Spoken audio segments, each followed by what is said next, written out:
She had walked into that pharmacy 100 times and never expected the day to end with her wrists bruised and her dignity shredded on fluorescent tile.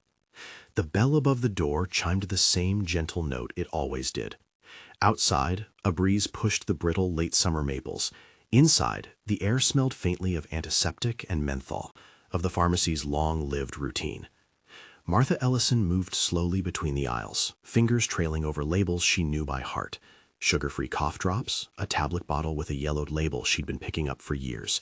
Her hair was the color of winter fog, her skin so pale that neighbors had long since stopped remarking on it.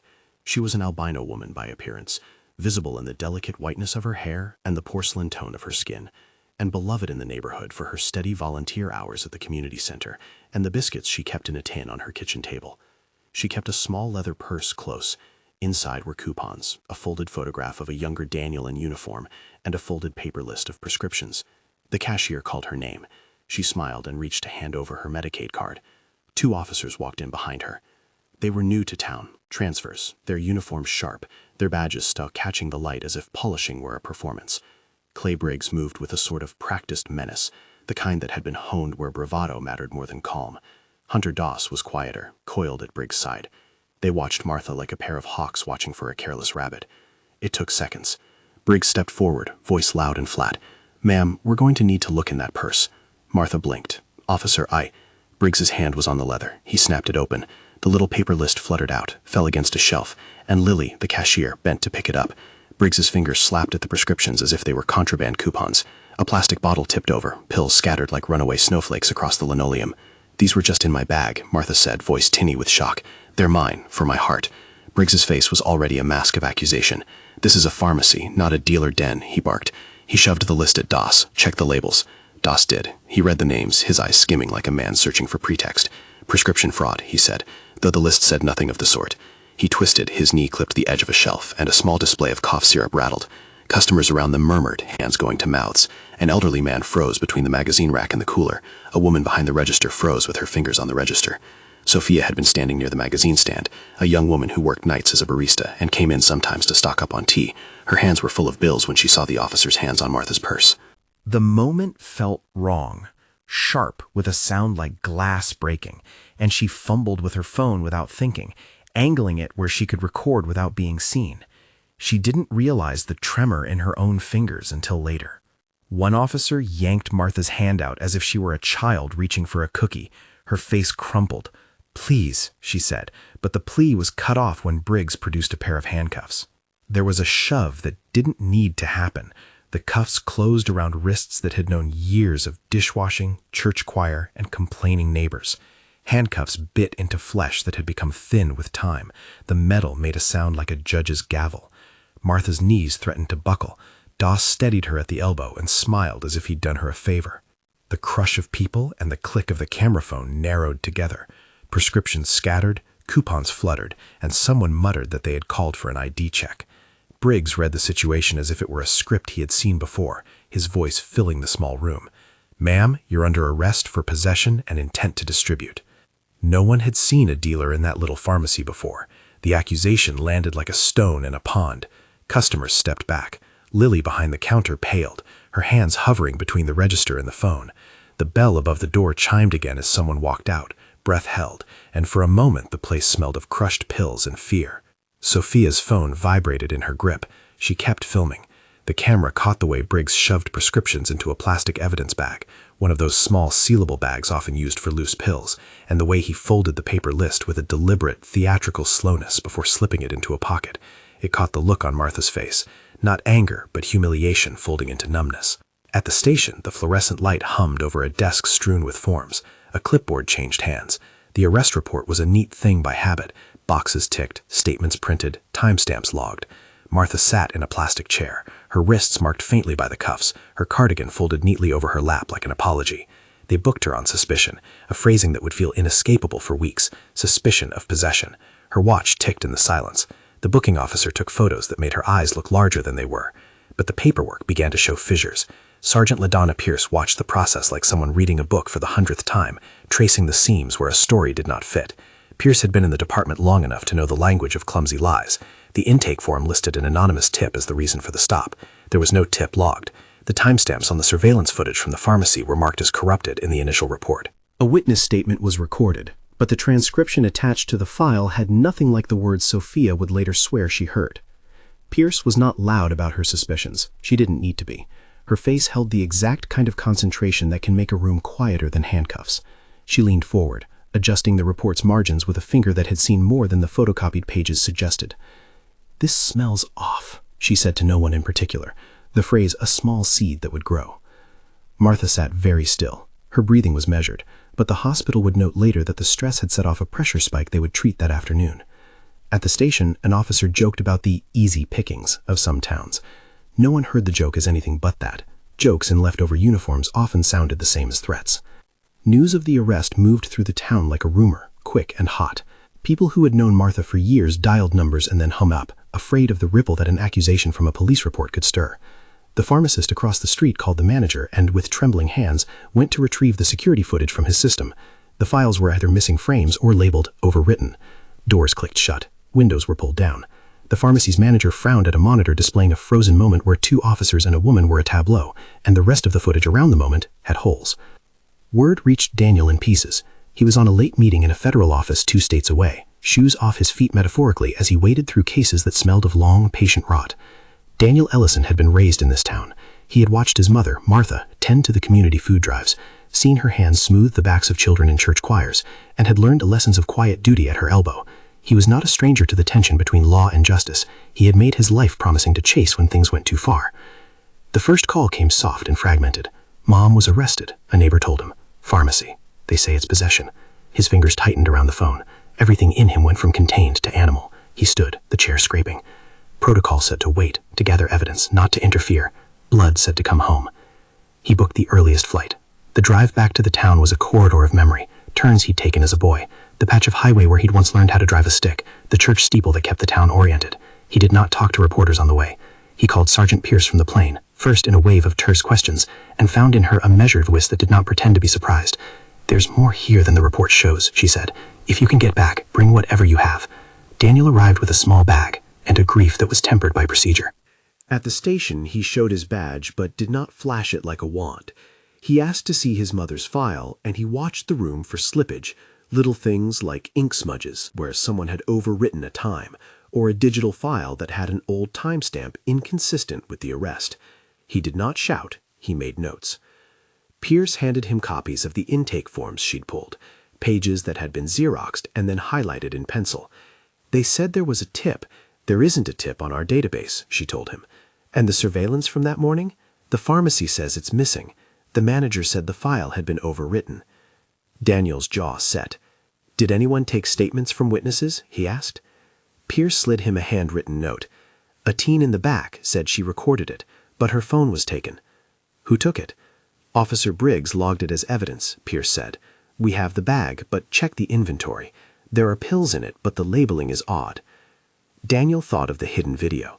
Sophia had been shaky when she filmed, but she had filmed. There is a peculiar power in someone who records, in the low, terrible honesty of moving pixels. They give shape to what happened when memory blurs. He went to the pharmacy that afternoon. The bell above the door did not chime in the way it had that morning. It made a thin, hollow sound, as if the town itself were holding back.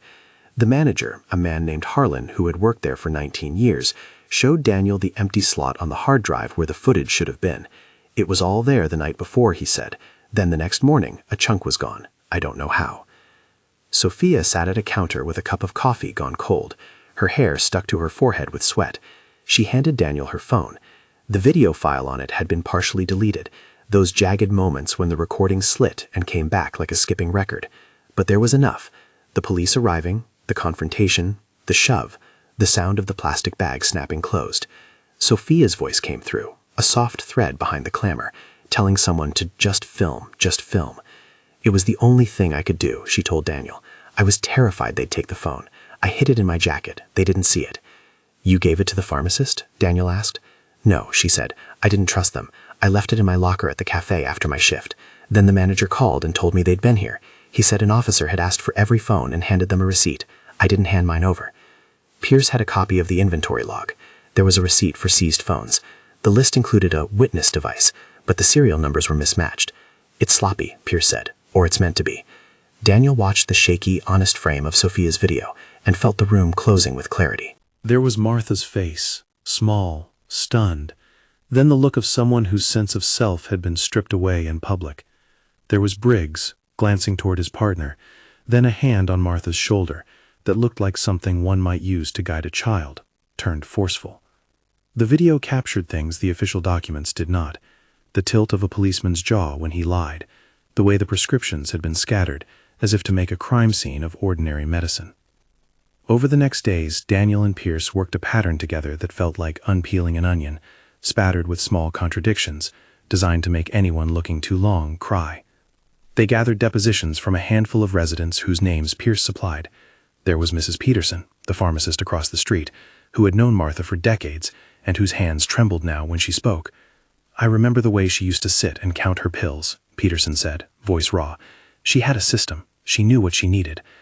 There were other stories that made a knot in Daniel's gut: elderly residents who had been stopped for things that had no bearing on public safety, security tapes that overwrote, and charges that had a way of sticking long enough to ruin credit checks and housing opportunities before being quietly dismissed. One neighbor, a retired teacher with a soft voice and a watchful gaze, mentioned how an officer had once taunted him about his oxygen tank and laughed when the man pleaded. Daniel was methodical. He tracked down a handful of earlier arrest reports. Each one contained the same litany: a neat box checked for evidence collected with plastics and pills enclosed, a stamp that the footage had been incomplete, and in some cases a note that the suspect had no prior record.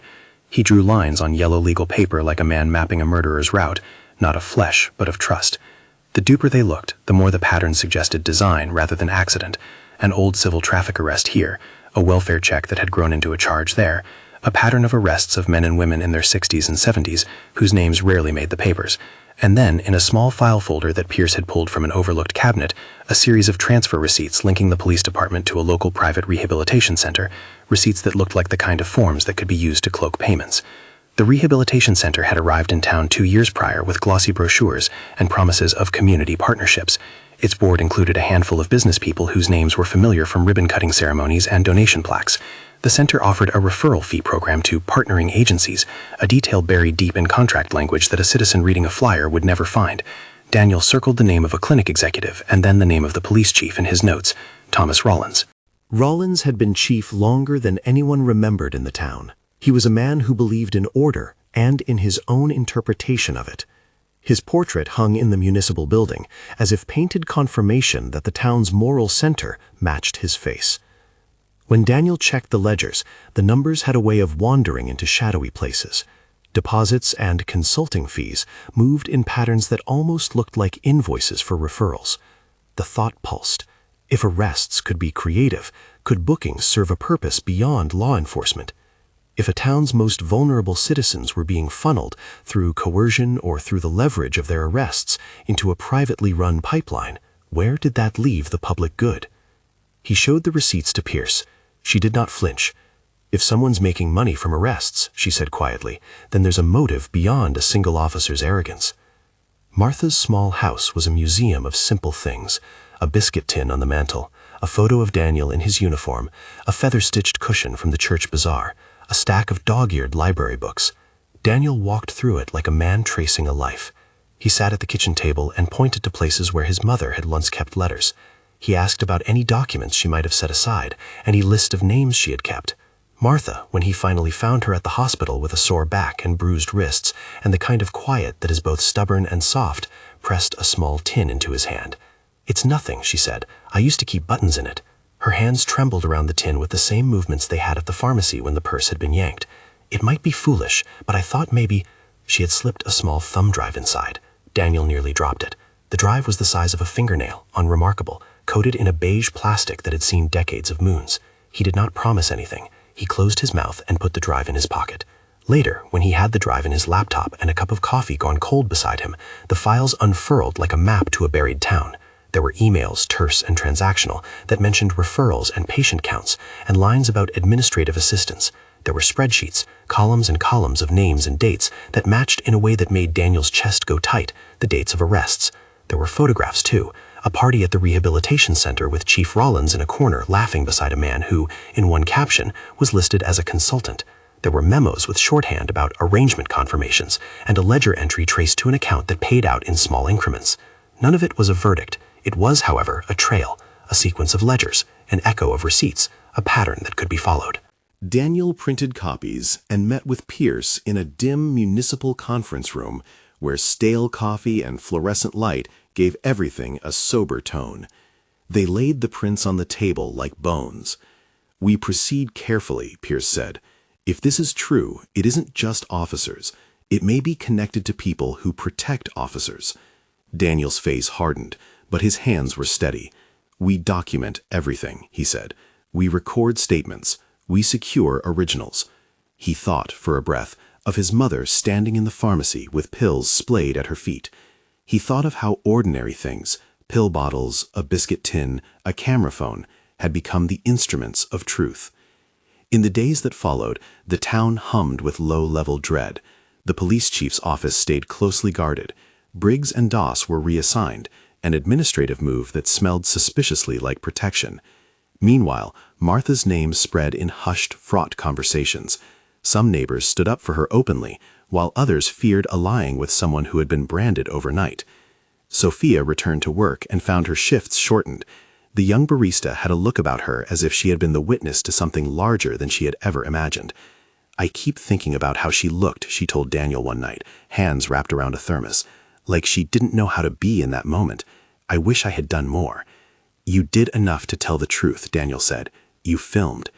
"It felt small," she whispered, "but when you see something, you can't pretend you didn't." The state of things complicated the private with the procedural. Daniel filed copies of files he had found with a federal office whose mission was to pursue civil rights abuses. He did not announce the filing to the town. He walked a narrow road, one foot in the place where he had grown up, another in the bureaucracy he inhabited. To charge past things without laying down documentary markers would be to give Rollins and his allies room to rewrite the story. He was not naive. He knew institutions could move like glaciers, slow, steady, and devastating when changing seas shifted the land. He also believed, stubbornly, that patterns could be exposed. One evening, before the sun had gone fully down, Martha sat in the hospital's small visitor room. A young woman walked in carrying a bouquet that looked like it had been pressed between pages and rescued. She was from the community center and had come with volunteers who had heard the rumor and wanted to sit with the one who had kept their biscuit tin full for years. Martha took the flowers with a small, grateful smile. She clung to a dignity that belonged to a lifetime of small mercies. "How are you feeling?" the volunteer asked, voice careful. "Brave enough," Martha said, and the sentence was a kind of truth. She could be brave because she had been ordinary for so long, a life of small, steady kindnesses that had made a shadow of safety around others. When the world attempted to erase that with allegations, it felt like a personal injury to everyone whose life she had touched. Outside the hospital, cars hummed. Inside, Daniel made calls that soundless like chess moves, to attorneys, to contacts who could advise about securing the chain of evidence, to a federal colleague who listened and answered at length. The colleague warned of the need for careful documentation, for date-stamped files, for a chain of custody that could not be undermined by a man with a badge and a set of privileges. For every small step forward, there was a counterweight. Someone at the town hall called to say that an anonymous complaint had been made about the misuse of public funds and that internal audits would commence. A set of thin clouds moved over the mayor's office windows, and for a day the town felt like a stage on which arguments were being rehearsed. Daniel and Pierce kept working.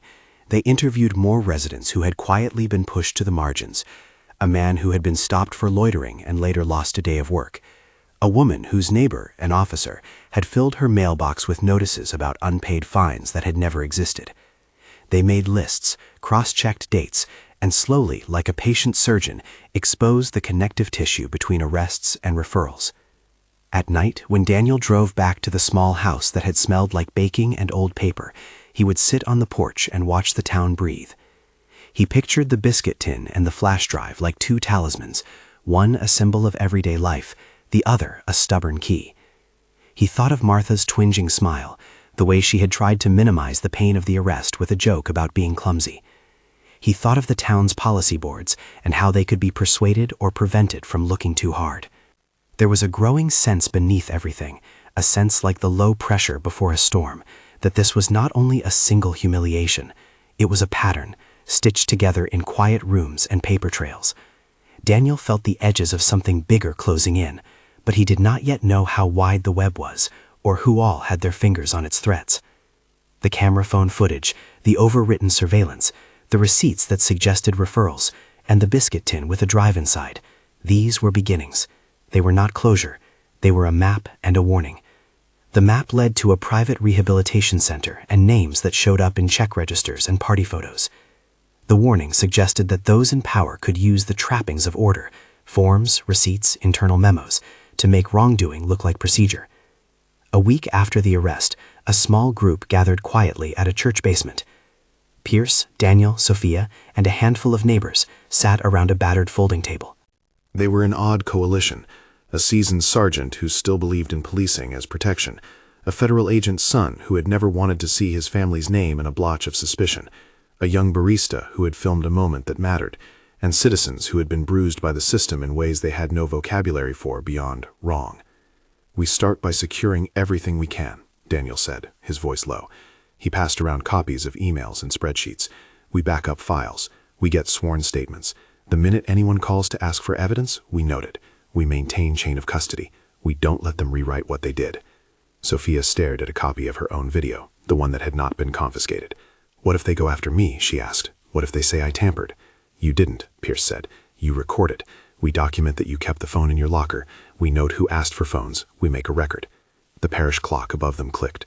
Outside, the town continued its quotidian life, unaware that a knot of people was beginning to pull at a thread that had not been meant for anyone to touch. That night, when Martha had been discharged with instructions to rest and a handwritten note from a doctor, she sat with Daniel at her kitchen table. They did not talk much about the ugliness in the station. Words felt blunt and inadequate. Instead, she took the biscuit tin from the shelf, set it between them, and opened it like it was a reliquary. Daniel put the thumb drive on the table, as if it were a small, loaded weapon that could change the trajectory of the town. "You always were good at keeping things," Daniel said. Martha smiled, and the smile was both proud and tired. "I kept what mattered," she said. "You keep what matters now." They did not know what keep would mean. They did not know whether the files would be enough to pry open a city of secrets. They only knew that in the small house with the ticking clock and the biscuit tin, truth was a stubborn thing, and that it had found a way into a tiny plastic drive. Outside, a dark car idled for a breath on Main Street, its driver face concealed in shadow. If someone watched closely, they'd see a faint tap on a phone and a screen that read, "Call connected." Inside the municipal building, the chief's office light burned longer than usual. A name, Rollins, was murmured in a conversation that sounded like worry. Within the town, ordinary lives were beginning to intersect with extraordinary stakes. For now, the immediate humiliation had turned toward inquiry. A film had been preserved, papers had been printed, voices had been recorded. The next steps were invisible and inevitable. Legal counsel, federal intake, the slow, grinding work of assembling a case that could stand under scrutiny. As the sun set over the row houses and the church spire, someone nailed a small handwritten sign to the pharmacy's front window that read simply, "We stand with Mrs. Ellison." It was a small gesture, but gestures accumulate into movements if given time. Martha pressed her hand to the sign before she went to bed, and a quiet sense of being seen filled the room like a warmth that was not gone, even if the night was long. Soon, Daniel thought, very soon, they would have to act.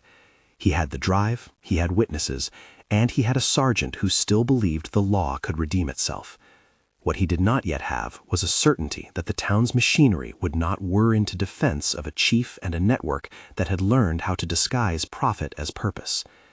The present was a corridor between the moment when a purse had been snapped open on a pharmacy floor and a future where accountability might, inch by inch, be clawed back. They had made the first moves. The town had opened its mouth to gasp. The rest, how to turn the phone pixel into a courtroom, how to turn receipts into indictments, remained to be done. In the small kitchen that night, with the biscuit tin closed and the thumb drive kept away, Martha drummed her fingers on the wood. "I don't want their pity," she said. "I want the truth." Daniel nodded. Outside, the shutter of the rehab center's office closed for the night, its neon sign dimming to the soft blue of business hours ended. Inside the municipal hall, a folder was slid under a lamp for review. The pieces were moving. The town, which had thought itself steady and impermeable, had revealed a seam. As the clock ticked toward a new day, the group that had gathered, an albino woman whose life had been interrupted by a public humiliation, a son who could thread federal procedure with hometown memory, a sergeant who would not let paper lie, and a young witness brave enough to hold up her phone, prepared for the longer work. They knew this would not be quick. They knew there would be setbacks, but they also knew the single, stubborn fact that had set this all in motion. Someone had treated a neighbor as disposable, and for that, the town owed an answer. If this story is reaching you, and you care about the safety of elders and the accountability of those sworn to protect, tell us where you're watching from in the comments and subscribe for updates. There are many chapters left to uncover. They would begin by filing the materials where they could not be quietly erased. They would line up sworn statements, catalog the evidence, and ask questions that would not yield easy answers. They would also have to be ready for retaliation, personnel moves, smear attempts, and the kind of bureaucratic fencing that buys time. In the meantime, the video existed, the biscuit tin existed, the receipts existed, and the town, slowly, awkwardly, began to tremble. The next morning, someone in the mayor's office would call an unnamed official to ask about the rumors. The chief would take a call and tighten his jaw. Briggs and Doss would come in wearing their uniforms and saying nothing. But behind them, in the files Daniel had protected, and in the small congregation of neighbors who refused to look away, a case was beginning to be built. They were at the edge of something that had to be examined in light: patterns, motives, and the paper trails that made up a web.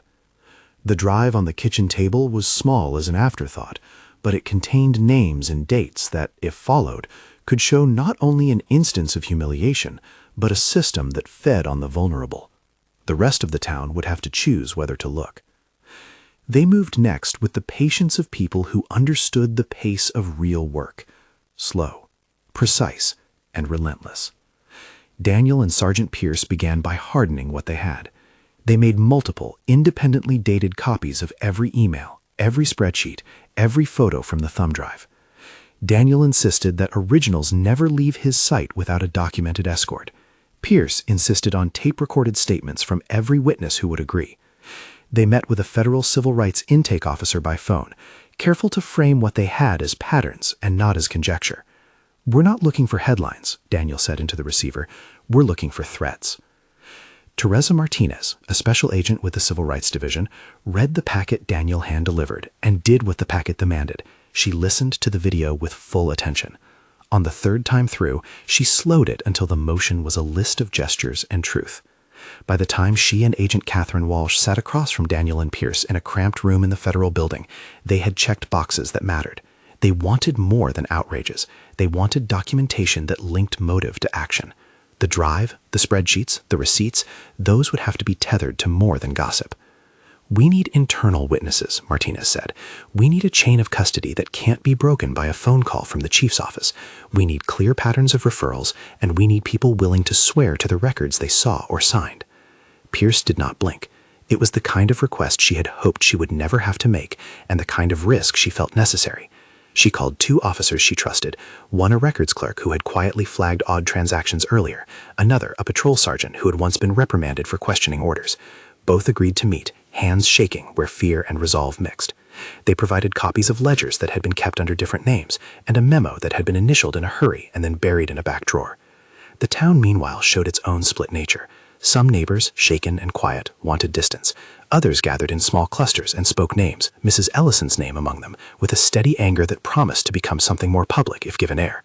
The pharmacy bulletin board filled with flyers calling for transparency. The community center's small back room became a makeshift war room where volunteers copied documents, made phone calls, and printed timelines. Rollins felt the pressure in the only terms he understood: control and consequence. He was a man whose authority had always been measured by the size of his office and the grain of his voice at town meetings. He called staff meetings, posed for photographs with the union, and quietly pressed for administrative remedies. When the first audit notices arrived at the municipal hall, he spoke into a camera with a slow, careful steadiness. "We will cooperate," he said. "We will see that due process is followed." To his friends and allies he spoke differently, about loyalty being tested, about careers threatened by a federal overreach. He leaned on a cadre of long-time supporters, business donors, civic leaders, a few members of the municipal council, to shore up his base. That base did not, however, exempt him from fear. In private, Rollins ordered administrative moves that would be pointedly confusing. He reassigned Briggs and Doss out of uniform, officially for temporary administrative duties, and ordered a purge of certain evidence locks. He told the records officer to prepare incident follow-ups that would make the arrest appear to have the full weight of procedure behind it. When Pierce confronted him quietly in a hallway, "Don't you see how this looks?" his answer was a practiced flat refusal. "We're keeping the department intact." On a late autumn afternoon, when the trees were already spare of leaves and the town's light had a thin quality, that refusal turned into action. A warrant appeared, approved by a local magistrate, authorizing a search of Daniel's home and the seizure of electronic evidence. The document cited an ongoing internal review. For Daniel, the moment was a quiet, cold thing. Officers at his door, gloved hands, a clipboard, a sense that the machinery of governance could be turned to protect its own. They took his laptop and several printed copies of files. They cataloged the thumb drive under a property tag and left with the air of men who had done their civic duty. Daniel documented the seizure in real time. He wrote down names, serial numbers, the badge numbers of the officers who took the items. Pierce watched the move and felt a familiar, rancid smell, like something that had once been a public trust being rerouted into protection. She pushed for paperwork, for copies of the warrant, for chain of custody notations.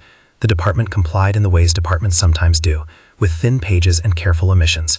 Someone, somewhere, had thought to add an evidence-destroyed note to a minor file that made a later audit harder to read. The seizure was a blow. For Daniel, it was personal. For the group around Martha, it was an escalation meant to intimidate. The hospital call came that same night. Stress and the sudden adrenaline of the confrontation had taken a toll on Martha. Her heart flared, her doctor said, producing arrhythmia and dizzy spells that were documented and serious enough to warrant a few days of observation. She lay on her bed with a soft hospital blanket pulled high and watched the ceiling tile in the way of someone waiting for a longer accounting than the body could provide. The town's fear rippled outward. Sophia felt heat at the back of her neck on shifts at the cafe. Customers arrived in threes and then in ones.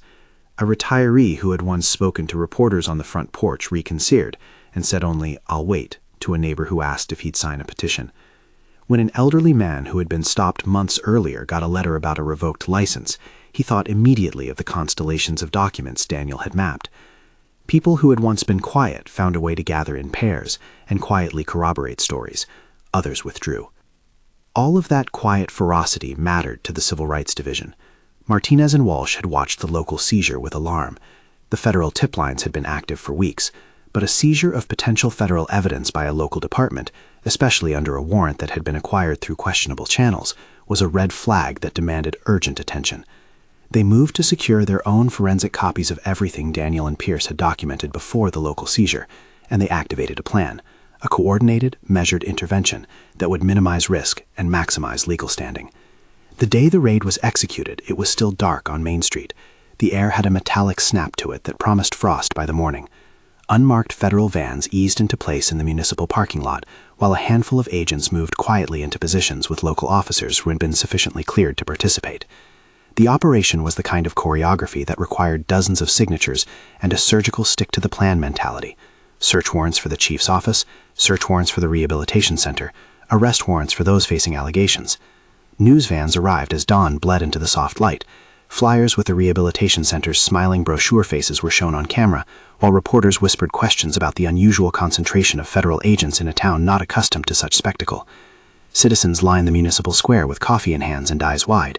They did not fully understand the legalese, but they understood the moment. Authority had turned a lens on itself. Agents executed the orders with efficiency. Doors opened before they were expected to. Lockboxes yielded files. In Rollins's office, they took a safe that had once been ornate and filled with items that read differently in daylight. Ledgers, envelopes, a series of receipts with routing numbers that connected, in the way receipts sometimes do, to a smaller corporate structure linked to the rehab center. Briggs and Doss were taken into custody, handcuffed in plain sight as cameras rolled. Rollins, after an hour of being questioned, and after a close, private consultation with legal counsel, was led from his office in cuffs that made his portrait on the municipal wall look like a man whose public face had been temporarily shuttered. Each arrest was announced in the federal language it required. Names, the office making the arrest, a statement that the individuals were, quote, charged with or facing allegations of civil rights violations and conspiracy tied to a referral scheme that might have funneled vulnerable residents into the private rehabilitation pipeline. Martinez read the grand jury language the way one reads names affixed to weighty things, careful, measured, and with the exactitude of someone who understood how many lives hung, even then, on the proper articulation of allegations. The town watched itself unfold on national television that morning. People who had whispered in church basements now stood in front of cameras, sometimes in fear, sometimes in relief. The pharmacist across the street, Mrs. Peterson, could not keep her hands from shaking when she gave a statement about Martha's regularity and care. Sophia watched from a bench across the square as the vans left with doors open, evidence trunks echoing in the cold air. Inside a small conference room near the courthouse, Daniel and Martha sat across from each other. She reached a hand across the table. "I should have screamed louder," she said, voice fragmentary with emotion. "You did what you could," he told her. "You left a drive in a biscuit tin. You stayed human." He put his palm on top of hers like a pledge. Charges, phrased properly, carefully, were announced to the press as the investigation proceeded. Counts of civil rights violations, potential conspiracy to defraud the public, accusations of bribery and kickbacks tied to referral incentives. Legal minds on TV debated the strength of a federal civil rights case. Insiders talked about the difficulty of proving motive when cash can be laundered through legitimate invoices and the careful hands of a department's procurement process. Daniel watched it all from the periphery. His satisfaction was a thin, necessary thing. Arrests did not equal convictions. They were steps in a process that would carry months, perhaps years, of public hearings and quiet legal maneuvering. There were immediate administrative consequences that were visible and swift. An independent monitor, appointed by the state, then reinforced by federal oversight, stepped in to review arrest records and internal logs. The Rehabilitation Center's board relieved the CEO pending an investigation. Community partners withdrew plaques and distanced themselves. Cases with the same hallmarks as Martha's were flagged for review. Victims whose lives had been upended by short-term arrests found lawyers willing to look at the pattern. For Martha, the most immediate relief was the clearing of her arrest. The local prosecutor's office, reviewing the federal team's preliminary findings and facing the public pressure of a town that had watched the federal intervention on its own news, moved to drop charges against her. The files that had once held the neat, suspicious boxes of an intake report were now stamped with a clerk's note, "No further action on this arrest." Language like that gives a small, legal sound of closure, but it does not heal. It permits a forward step. The town's reactions remained varied.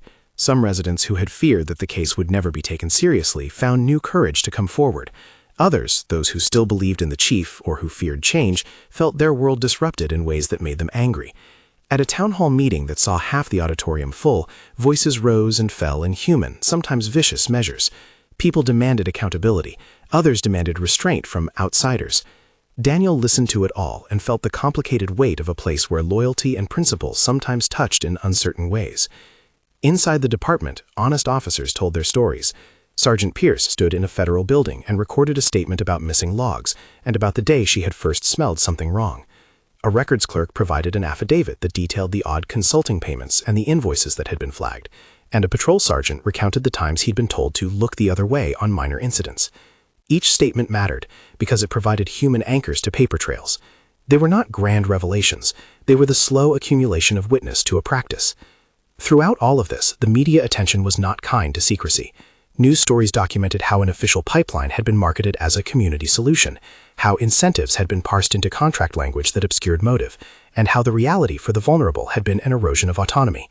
National commentators used the small town to talk about larger systems. Local voices, when given time, spoke about the pain of betrayal by people entrusted with safety. Yet, even with arrests and oversight, the work of repair took shape slowly and in small forms. The pharmacy, still smelling faintly of menthol and coffee, reopened its doors for business with a small sign in the window, "Community Corner, in memory of dignity." It was a modest patch of shelving with a plaque. The plaque was modest in wording, but monumental in its intent, for neighbors and ordinary care, for patients, for the right to be treated as human. Martha was invited to speak at the dedication. She cleaned her cardigan with care and walked into the pharmacy, where an old biscuit tin sat on a small table beside the mew shelf. "I am not a celebrity," she said to the small crowd. "I'm just a neighbor who loves pastries and the library, who forgets keys more than she should. But today I am grateful that people saw what happened and said, 'That's not right.'" She accepted a simple bouquet from Sophia, the young woman whose shaky hands had given the world a truth video. Sophia's face was red from crying. She said nothing, but hugged Martha and felt like a person who had learned, in one blunt moment, that courage is not always dramatic. It is sometimes simply holding a phone steady. There were administrative and institutional changes that followed. The municipal council convened an oversight committee that included citizens, local clergy, and legal experts. Body cameras, already a point of discussion for years, were mandated and tied to a public data policy that required independent auditors to access footage when complaints were filed. Training programs were contracted, focusing on de-escalation and elder sensitivity. Recruitment materials highlighted community policing values. None of this erased the past. It was rather a framework designed to make the kinds of abuses that had occurred harder to reproduce. The rehabilitation center's contracts were re-examined. Where referrals had once been paid into accounts whose recipients were opaque, audits demanded clarity. Agreements requiring transparent billing and external audits were signed under the public eye. The board of the center, recognizing the damage to its reputation and the seriousness of federal scrutiny, pledged a new governance structure and an independent review of past referrals. Whether those changes would create permanent transformation was an open question. Change in governance requires prolonged sunlight and steady oversight. For the individuals who had been most harmed, change had practical manifestations. Martha received a formal apology from the pharmacy and a municipal letter of apology that acknowledged the humiliation. The town offered her a small, indefinite settlement to address medical bills and psychological care. Terms and the amount set aside in records as indefinite and not disclosed publicly at the time to respect privacy and legal procedure.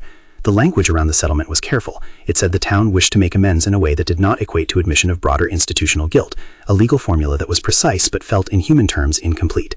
There were also cascades of legal reviews. Cases that bore the hallmarks of Rollins' alleged referral pattern were vacated or re-examined. Some defendants who had previously been pushed into plea deals post-arrest simply to avoid the harm of prolonged proceedings were offered a chance of review. Attorneys who had once shrugged at routine bookings now reopened files, checking whether charges had stood on shaky evidence. For people who had lost jobs or housing because of transitory arrests, the return of records to a more accurate account was not a sure light, but it was recognition. Rollins, Briggs, and Doss faced the federal apparatus in ways they had not expected. Their arraignments were public, their legal counsel active and vocal on their behalf. Defense attorneys argued procedural points and challenged the admissibility of certain evidence, the kind of litigation detail that the public often sees fleetingly on news panels, but that in reality consumes time and money. The prosecution built its case on document trails, witness statements, and the physical evidence recovered from several locations. No verdict was immediate. The legal process, designed to be deliberate, moved in its slow, exacting way. The community's healing was not a single day, but months wrapped in smaller reconciliations. The library organized a listening series where elders could speak about their experiences with policing. The community center hosted workshops on rights and on how to report misconduct. Local churches and civic groups formed a coalition to monitor implementation of reforms. Martha became an unlikely symbol of elder dignity. She sat on town panels and spoke quietly about how dignity is often a matter of small recognitions, a clear explanation, access to counsel, someone asking, "Are you okay?" before something escalates. There were tenderer moments that did more than policy could. A young volunteer painted Martha's porch swing in a fresh coat. A former student of the community center who had become a paramedic volunteered to provide Martha with free checkups for a year. At the pharmacy dedication, a child pinned a pressed flower to the plaque. These acts were not legal remedies. They were gestures of a town trying to repair the human fabric it had torn. Daniel, exhausted in ways discipline could not inoculate against, accepted an offer to consult on a new county task force aimed at protecting vulnerable residents from predatory referral practices. The job was not the kind of high-command position he had once dreamed of. It was homework of a bureaucratic kind. He met with legislators, trained local agencies on early warning signs, and helped craft policies that made referrals subject to public documentation and audit. Part of him wanted to stay in the federal trenches. Part of him believed that real change was built where you had roots. Months later, the Rehabilitation Center published an external audit and instituted a board oversight committee with citizen seats. The municipal department adopted a transparent policy on evidence handling and made public the chain of custody protocols for seized devices. The oversight committee ran audits publicly and posted reports in accessible language. These were the kinds of things that allowed citizens to hold systems accountable without the daily, crushing labor of fighting the system from the outside. The legal case continued. Indictments were returned in several counts for those involved, language that indicated the pursuit of public officials for abuses that intersected with profit. Defense teams maneuvered. The prosecution relied on a mosaic of records and witness testimony. Week after week, the town watched the details trickle out in court dockets, prosecutors' motions, and sworn statements. For Daniel, it was maddeningly slow. For the townspeople who had felt a sense of immediate vindication, it was a lesson that the arc of justice could be long and negotiated. One of the quieter victories, one that did not make the national cable rounds, was the community legal clinic that opened in the municipal building. Staffed by rotating volunteer attorneys from neighboring cities, it offered free consultations to elders and vulnerable residents who had previously been prey to exploiters. It taught people how to document encounters with law enforcement, how to preserve video, and how to request oversight audits. The clinic's small waiting room saw a steady stream of neighbors who came to learn that rights, like muscles, atrophied if not exercised. Martha, who had once been framed by a single humiliating morning, became an advocate in her own gentle way. She would read at the community center to children on Tuesday afternoons, always choosing a book about ordinary kindness, a cat that found a home, a gardener who tended one row carefully. She kept the biscuit tin on her table, and when reporters asked what she wanted more than a settlement, she said simply, "I want my town to know its people." At the pharmacy's community corner, a small photograph of Martha was placed in a frame, not an icon, but a face. It captured her with her hair pulled back and a smile that crimped the corners of her eyes. Beneath it, a small placard read, "For ordinary care and the right to dignity." The space became a place where neighbors could leave notes, donate toiletries, and exchange information about where to find help. There were also consequences for those who had acted in bad faith. Some officers who had been complicit in the referral system were suspended or reassigned. Others faced administrative hearings. The town's police union negotiated in public ways that had once happened behind closed doors. It was messy and human and often painful to watch, because to change a culture is to pull at threads that sometimes hold people's identities. Rowlands, when he appeared in court, had the look of a man whose authority had been eroded. He maintained his innocence. His lawyers argued procedural unfairness. Briggs and Doss denied wrongdoing and claimed they followed orders. The courtroom became a place where the town's tensions played out in legalese. Witnesses testified. Documents, those same spreadsheets and receipts, were entered into evidence. The defense strategy sought to frame the issue as isolated actions rather than a pattern. The prosecution insisted on the big picture of incentivized referrals. Outside the courthouse on certain days, there were vigils and quiet protests. Dignity Now read a placard. Protect Elders read another. There were heated calls from some corners that the federal intervention was an overreach. There were passionate defenses that it was precisely the necessary intrusion to correct a local failure. Daniel avoided many of the public speaking opportunities. He preferred the slow work, policy drafts, meeting with oversight consultants, ensuring that the evidence remained preserved for the next phase. For Sophia, the experience was transforming in ways she had not anticipated. Her shaky home footage became a key piece in the early casework. Her name appeared in court filings as a material witness. She enrolled in a local college class in social work and began volunteering at the community center, drawn to work that offered practical rescue and long-term support. She and Martha formed an unlikely friendship, in which the young woman learned quiet, unflashy lessons about resilience, and the older woman found in Sophia a type of vigil that was both fierce and tender. There were also failures and regrets. Some files had indeed been corrupted beyond recovery. A handful of citizens who had been arrested and coerced into plea deals years earlier still bore the scars in their records, even as efforts were made to vacate or correct their file entries. For every case successfully reviewed and corrected, there were others that required advocacy and time. Change did not move in neat, uniform strides. Time, as it does, reshaped people. Some of Rawlins's allies quietly moved on to other positions, their tenure in the town a flavor of history. The rehab center rebranded and installed external auditors. The police department, under new leadership for a transitional period, instituted a mentorship program for new recruits centered on community engagement and implicit bias training. The municipal council passed new transparency ordinances that required public posting of contracts over a certain threshold and mandated independent audits for partnerships with private entities. Martha, who had once been shoved into a public embarrassment, received honors from groups she had once quietly served. She was presented with a small plaque at a community center potluck. She refused a parade and asked for a modest tea where neighbors could gather and share their stories. At that tea, she laughed in a way that felt like permission for the town to breathe a little easier. Daniel, in a town hall meeting months later, was introduced as the lead of a new county task force, an appointment that balanced his federal acumen with hometown knowledge. He accepted the role with a tempered pride. In a short speech, he said, "Accountability is not a single moment. It's a system we tend. Those who are vulnerable need systems that look after them, not systems that profit from their misfortune." The applause was real but careful. It was the sound of a community that had learned to be watchful. The legal process continued beyond that. Indictments were filed in a grand jury, plea negotiations took place, and in some cases agreements were reached that involved cooperation in exchange for reduced charges. Some of those arrangements were useful to the community because they required the named individuals to testify about the inner workings of the referral schemes. Others produced frustration because they did not satisfy the desire for dramatic retribution. Daniel accepted the imperfect nature of law as a working tool and kept his eyes on institutional change. In the months and years afterward, the town adjusted its rhythms.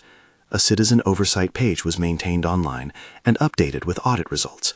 The pharmacy's community corner became a template copied by other small businesses around town. The community legal clinic saw fewer cases of predatory referrals in its second year than in its first, a slow sign that policy and awareness were moving the needle. Martha's life settled into a new normal. She still liked the same bench by the park and the same cup of tea at noon. She kept a folded list of prescriptions in a safer place and taught a small class at the community center about homemaking on a budget, a class that, ironically, began to fill with people who had come because they had heard of her quiet courage. She received an indefinito municipal recognition that acknowledged her service and the dignity she displayed, a formal phrase that landed like an attempt at making reparations through language. The town, too, kept moving.